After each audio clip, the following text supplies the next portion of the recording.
Right, live. Live. Brilliant. Thank you. We are just going to wait one more minute to see if anybody else joins us.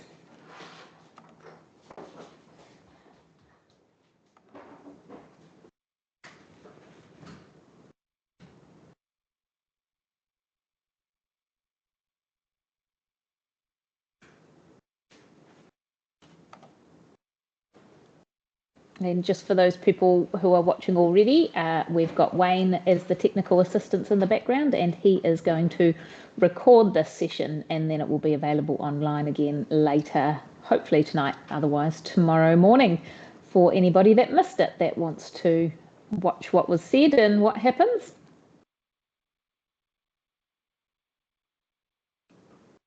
But it is now 7:01, so what I thought we would do is just kick off the start of the event and play the short video that I made earlier in the week. So for anybody who hasn't had the chance to catch up, this is what I have been going over at each of the reform workshops out and about in the wards. So this is kind of a quick 101 on the reform process and what Head Start is and what the backstop process might be. So if you have already seen this video, now is your cue to pop away for approximately 6 minutes and make a cup of tea. Wayne is going to put that up on the screen now so you can watch it. See you shortly.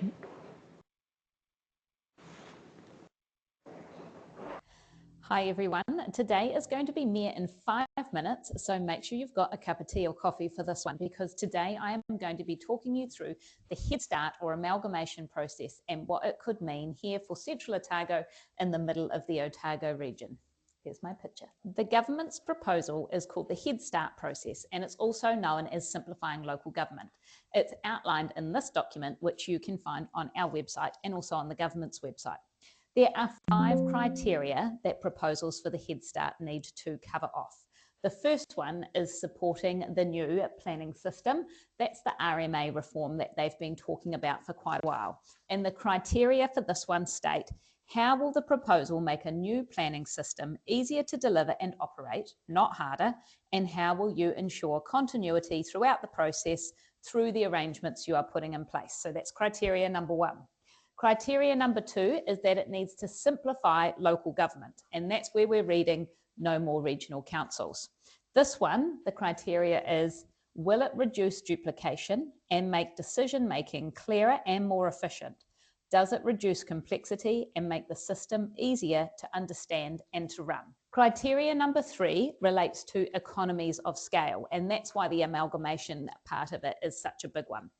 The criteria for economies of scale state, does your proposal support regional strategic planning, including spatial planning, land transport, public transport, and economic development? Will it deliver better value? How does it improve efficiency, save money over time, and support asset management, infrastructure, and services? The next one is maintaining a local voice, and that is very important to people in Central Otago. The criteria for this criteria is, how will communities continue to be represented and heard, and how will local voice be maintained in a larger system? And then the final one is deliverability. And that one is pretty self-explanatory, but they've stipulated, how can this be implemented? Is it realistic, and can it be delivered on time? So all of those criteria need to go into any Head Start proposal. That proposal deadline is the 9th of August, and it will then mean that the proposals would be in place, if selected, for the 2028 elections. So government would look to pass a law mid next year to make sure that process could happen for those councils that are successful in putting forward a Head Start bid. If you don't put in a Head Start proposal, or you're not selected as one of the Head Start proposals to go forward, then you would be in the backstop process. This is for everyone not in Head Start. Unfortunately, we don't have any details on this process until mid-2027, when the government will announce what the backstop process is. But we think that it might be the CTBs that the government talked about just prior to Christmas when they announced that regional councils would be no more. CTB is combined territory boards, and it would mean the mayors of the current councils would to get together, maybe with a Crown Commissioner, maybe not, and run the regional council functions until the next step is figured out. We think it might be Otago-wide, but that's not confirmed. And there is, of course, a general election in between now and then. So what's happening now? We've run an Otago-wide survey to find out what matters to people when it comes to their local governance. We had 6 main priorities for Central Otago. Number 1 came out as loss of identity, 2 was finances and financial concerns, and then 3 was conditional or anti-reform sentiment. And that was where we saw a lot of the comments around please don't merge with QLDC. Following on from that was pro-reform sentiment, wider impacts including the environment, and also some worries about the process and it feeling rushed. At the moment, the mayors are meeting regularly to find out what the neighbours are thinking about and where they might like to go and what they might like to prioritise, including discussions about how we could deliver regional council functions at a local or wider scale. We are talking to others, including Fed farmers, overseas best practice, getting legal advice, especially since the law hasn't actually changed yet and there's a lot of things we need to do in the meantime, like put together our long-term plans. We've been talking with ministers and also reading lots of information from think tanks around New Zealand and beyond, including the likes of the New Zealand Initiative. We're also going to be holding local drop-in information sessions next week, and there will be an online one as well that people can tune into if you can't make it in person, because I know some of those times don't suit everyone. More info will be coming on this as well. So when we talk about options, what are we talking about at the moment? The first thing that we have done as mayors of all of Otago and your council is make sure that we're in a position to put forward a Head Start proposal by the due date if we want to. Just making sure that wasn't cut off as an option because we hadn't done the work. So that remains there. It has to be as a unitary council with at least one other council. And a unitary council delivers both the regional council functions and the district council functions. There is an option to do nothing. We don't have to put forward a proposal, and it is a voluntary process. We could wait till mid next year to see what the government says about the backstop process. We could try our luck and push the boat a little bit with a proposal that's not a unitary. That is not the recommended option from the Department of Internal Affairs, but I guess you could give it a go. Or we could not put in a proposal, but continue working in the background on what alternatives might be, whether it's on our own or with our neighbours, recognising that the status quo probably isn't going to be fit for the long run. So no options have been decided on yet. We're just keeping everything open at the moment until we can get some more information and modelling about whether there are any financial benefits or other benefits to Central Otago for joining with any other councils. Where can you find out more information? You can pop along to my Facebook page, to the council's Facebook page, to the council's website, and there is a button on government reform, and that's where we'll put all the documents, especially the likes that I held up earlier that's got the Head Start guidance, as well as the details on all the other reform that ties into part of this process. You can also go to the Otago Mayoral Forum website for the details on the survey that we ran, and you can go to the Beehive website where they have got the details straight from the minister's mouth. Thank you so much for watching this. I know there's a lot there. Do reach out to me if you've got any further questions, or to council or to your councillors or community board members, and do please pop along to our drop-in sessions if you can make them. Thanks so much. Hi everyone. Cool. Now that you are all caught up, we can move into the Q&A session of the evening. If you are watching live and you would like to ask a question or make a comment, do feel free to put it either in the Q&A chat box at the top there, or you can click on the chat tab. I can see both of them. So if you're still trying to figure it out, you can also raise your hand, and I guess we can figure it out that way as well. But I have got a couple of questions here to kick us off. So the first one is, and it came up quite a few times at the local drop-in sessions, was why does central government want this? That is a good question, and we have spoken to the ministers about that. So the ministers driving this is Minister Simon Watts, who is the Minister for Local Government, and also Chris Bishop, who is the Minister for Infrastructure, among other things. And infrastructure is kind of the biggest thing that councils deliver on the ground for our people. So they do have a vested interest in this. One of the things that's been happening a lot over the last couple of years is people complaining to the ministers and also to government that they are unhappy with local government, they are unhappy with their rates rises, they're unhappy with the service they've been getting and the quality of the infrastructure, and then also some of the challenges that have been cropping up in individual areas.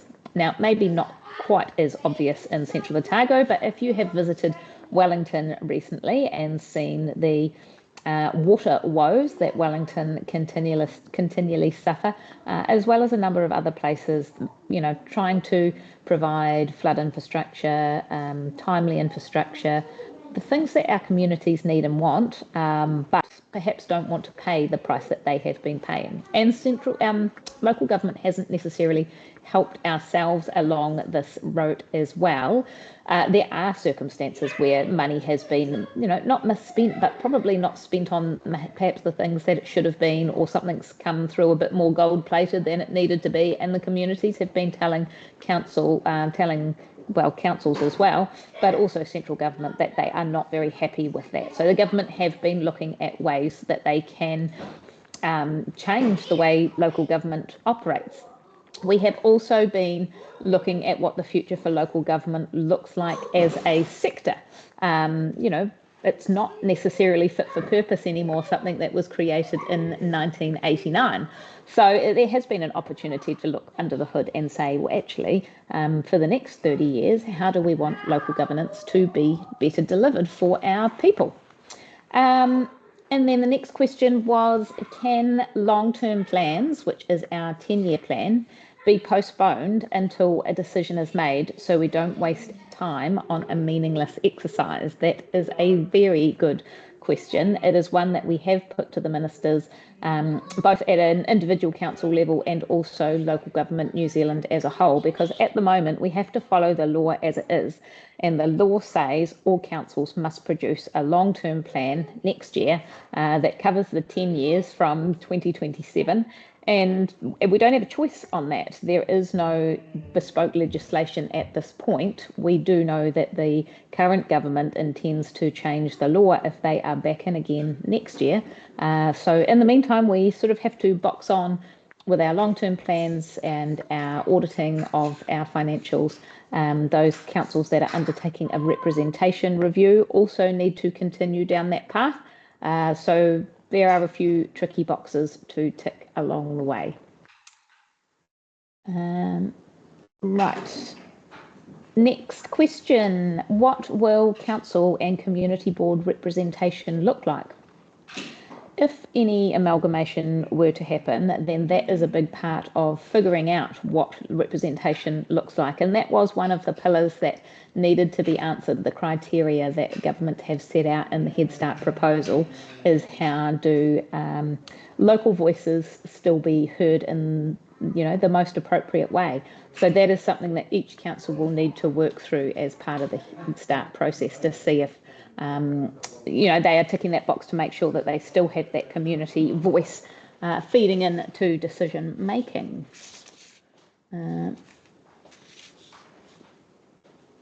Cool. Next question, is central government funding any of these community consultations? No, they are not at this point. This has fallen squarely on the ratepayers of today. For the community input that we have had so far, which has been the Morrison Lowe report that we've had done on the financials, and also the Otago Mayoral Forum survey that went out online, that has been cost shared across the Otago councils, with obviously Dunedin City with a lot more ratepayers than us picking up the majority of that tab, and us paying our fair share. If councils are combined, will there be one mayor? Again, that is along the lines of what does the representation look like? It would be up to each entity to decide what that looked like for them. It would probably be pretty tricky to cover all of Otago with one mayor, so that would definitely be a live conversation if a unitary council for all of Otago was something that was going to be considered. And then there were some questions about where would savings and efficiencies come from? And that is a good question, because one of the things that it feels like communities would expect is that if we were amalgamating or joining with other councils, that it would be because they were going to get a better, cheaper, more efficient, not rising as quickly rate. But our modelling from Morrison Lowe has showed that that is not really likely to be the case, and even if we were to merge and become one giant unitary council for all of Otago, there are potential efficiencies of a single digit. If you want to read more into that material that has been produced, it is all available on the Otago Mayoral Forum website. There are some efficiencies and savings potentially to be made if some rural councils were to combine, but only if you continue to deliver the regional functions at an Otago-wide level. So if you created 2 unitary authorities or more, and you were duplicating the work that currently is done right across Otago by the ORC, there would be very limited savings or efficiencies, and it has actually the potential to cost more than it currently does. And I think we all want to avoid that being the case. Can councils ring fence debt of another potential partner council? That is something that has come up quite a few times, in particular, most notably attached, or most frequently attached to Queenstown Lakes District Council's name, because they are carrying a lot more debt than Central Otago District Council at the moment. Yes, you can ring fence debt from another council, so that only the people who incurred that debt over the years, only those ratepayers would pay for it. That is what we have done with the Southern Waters model, certainly for the interim at least. There's also been some conversations on that of, if you're ring fencing debt, then would those councils also want to ring fence their assets? And when we're talking about assets, the big ones are the likes of ports, airports, utilities companies, big things that some councils in Otago own. And if you get to the point where you're ring fencing debt and you're ring fencing assets, there is probably a very limited number of reasons of why you would be looking at an amalgamation at all. Now, one of the things to note when you're looking at the Morrison Lowe report online is that those numbers were pulled from all of the council's 2024 reports and finances that have all been audited. And the reason that it says that Central Otago has no debt in that is because at that time when they pulled those numbers, we didn't have any debt. We are now carrying some debt. I think it's sitting around the $60 million mark. So we have generated some debt. A lot of that ties to our 3 waters utilities, and then that debt, when we become Southern Waters from the 1st of July next year, would move to the water entity. Some of the debt from the likes of Clutha and Waitaki would also move to that water entity, so that would change what their balance sheets look like as well. And that would be something to be worked through if we were looking to merge or amalgamate with any other councils, as how debt would be treated, and then how costs are spread, how assets are spread, and the likes. One of the things that has come up quite a few times is what would happen with the Port of Otago, which is actually owned by the regional council on behalf of all of Otago. That is an Otago-wide asset. Obviously, some councils would have a greater interest in owning it than others, but so far the line from the regional council has been that is very much a regional asset for all of Otago. And next up, bigger conversations happening with regard to boundaries beyond current political boundaries, and possibly looking at geographical boundaries, rivers, mountains, valleys, etc. Yes, that is very much an important part of the conversation, alongside our iwi partners, our 7 Papatipu Rūnaka, who have a very vested interest in seeing boundaries more closely aligned to catchments.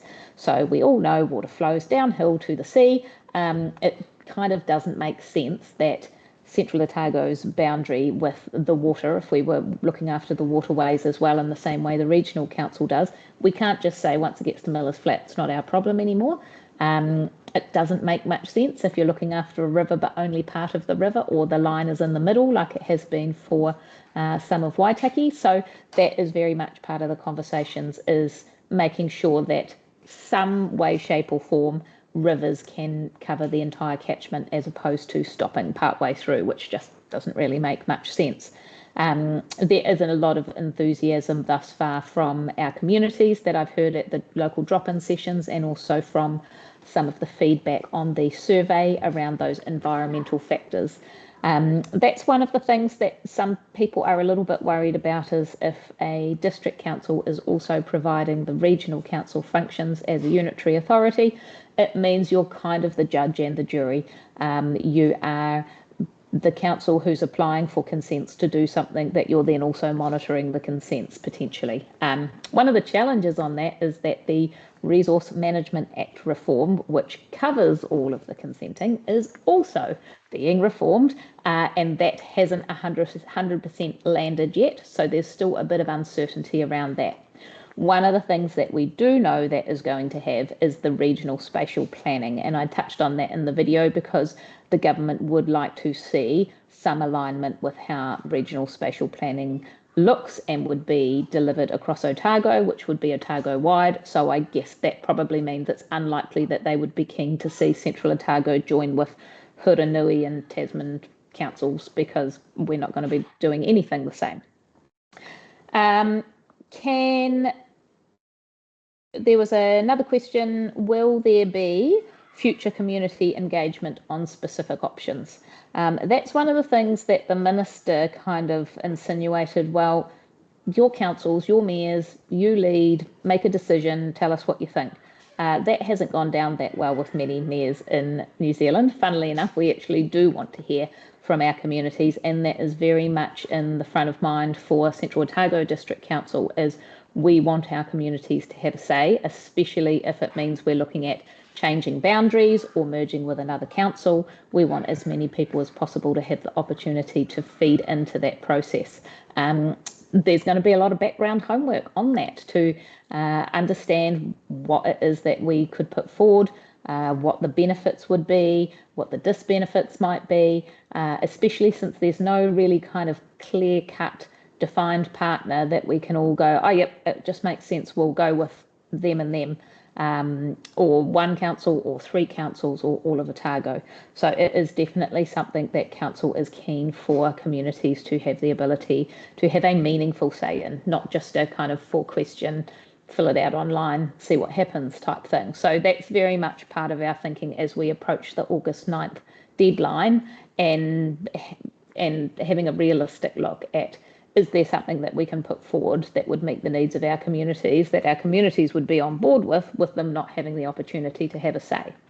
Now, if you put forward a Head Start proposal on that date, then it is intended that when you get to mid next year and the legislation is changed, that then we would come out and consult with communities. But what is not clear is if we came out to the communities and put forward the proposal when they all said hard no, we do not want that, is there an ability to go and change the proposal that you have put forward? And that's something that we don't know the answer to, which is a bit of a risk for us. So yeah, it's very much a live conversation. We are still spending a lot of time as Otago mayors getting together, looking at what different maps might look like, looking at who we work well with already, looking at who we might like to work well with in the future, who's most like us, because there are a lot of communities of interest. We had a really great panel session on last week in Cromwell at the start of the week. I was joined by Anna Harrison, Chair of the Cromwell Community Board, and also Eleanor, who is the Federated Farmers South Island Policy Manager, I think her title is, something like that. Fed farmers obviously have a very vested interest in this, and they are putting a lot of effort into engaging with communities, especially our rural sectors.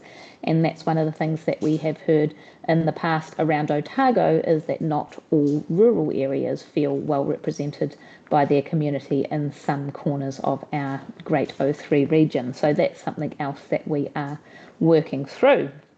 Are there any additional questions online? For those who've just joined us, if you want to pop them in the Q&A or pop them in the chat, and Wayne and I can pick them up from there. And probably the other question that we've had is, why aren't people just telling the government to shove off, that we don't want this, that we should just be left alone to do local governance at a local level? And that is a good question. In some parts of New Zealand, mayors have kind of indicated that that is their preferred way to the government. One of the challenges for us is that for probably the last 3 or 4 years, your council has been saying, we know that this model isn't fit for purpose forever into the future, that we are struggling to deliver the services that our communities want and need at an affordable rate. Our rates bills are not the highest in the country. They're not the lowest. They're probably somewhere in the bottom half, but they have been rising steeply, and people don't want to see that anymore. And that's a big part of the challenge and why we are open to these conversations, because we think that there are some better ways that things could be delivered more efficiently with less duplication.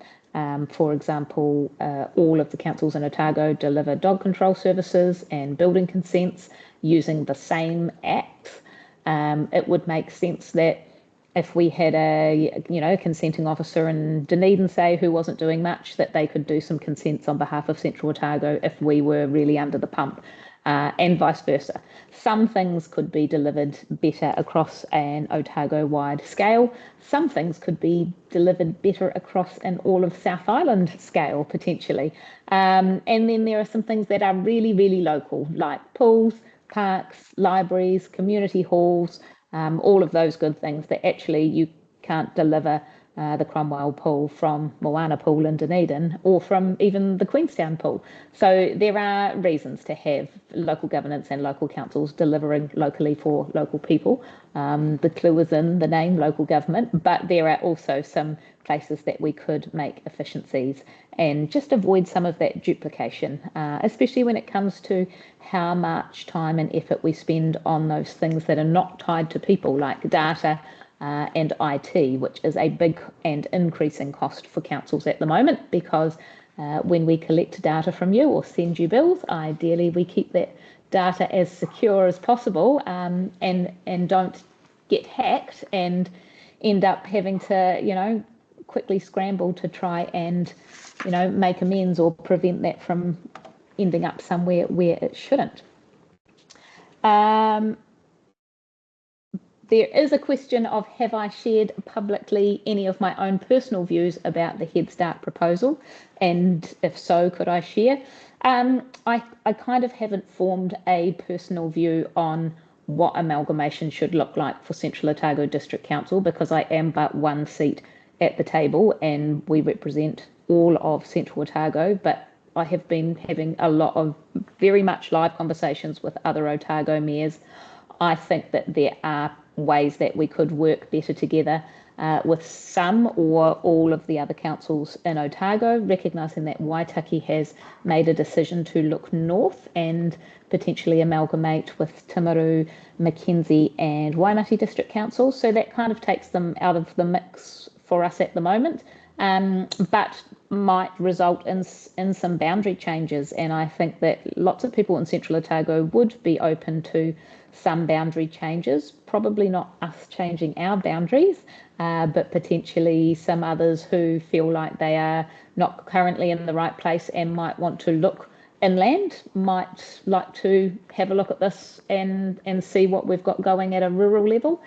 There is some enthusiasm for something that does align rural councils, and how that might look is something that we will work through. I also think that we have worked so hard over the last 20 years and more to create this very unique Central Otago identity, and it came through really strongly that our people value that, they cherish that, we leverage that all the time, and there's something about living in Central Otago that just feels like it makes us kind of all of one community, and I would hate that to be lost for the sake of not a lot of efficiency. So I think we need to look really carefully if we are wanting to join up with anyone else, recognising there's a number of things that we do with others already including Southern Waters, with 3 other councils, which will just sit off to the side. Southern Waters and the councils that we are with for that does not mean we need to join with those councils for this process.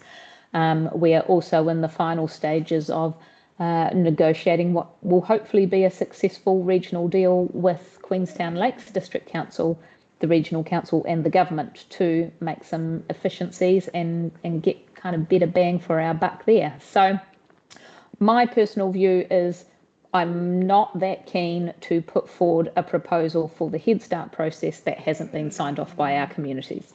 I have shared that with our council. We do have an enthusiasm to have something that goes out to our people that says, here are our options, tick what you think is the best fit. I have been asked, would that be a referendum? And there's some realities. If we only get 1 or 2% of our community having their say, I think that that would be a decision-making tool as opposed to a referendum, but that is an option as well. And so if you can hear that whining in the background, that is my dog outside with her head through the cat door, whining to be let in, but she is going to have to wait. Are there any other questions at the moment? Cool. I think that has pretty much covered off all the questions that we have on the list that we wanted to work our way through, and those questions that have been in the chat and the Q&A. So thank you all very much for your time. In terms of next steps, there's another Otago Mayoral Forum meeting at the end of this month on the 31st. Council has a meeting coming up before that at the end of this month where we are likely to have a report coming to us to kind of pick the path forward that we wanted to take. If we were looking to put forward a Head Start proposal as part of that, then that would need to come back to Council for an extraordinary meeting at the beginning of August. So the next Council date, which is I feel like the 25th, something, at the end of this month, it'll be on the calendar. That's when we'll have the report coming that gives us the opportunity to talk through it and say whether we are looking to put in a Head Start process or we're looking to do something that is a little bit different, and that will probably be aligned with at least some of our Otago neighbours, although they all have their own decisions to work through as well. So thank you very much to those who joined online. Really appreciate you taking the time, and if you are watching this after the fact and it is no longer live, then you are welcome to flick me a message or send us an email either to the council email or to me, and we will get the answers out to you. Thank you very much. Thanks for your help, Wayne, to set this up and make it all work in the background.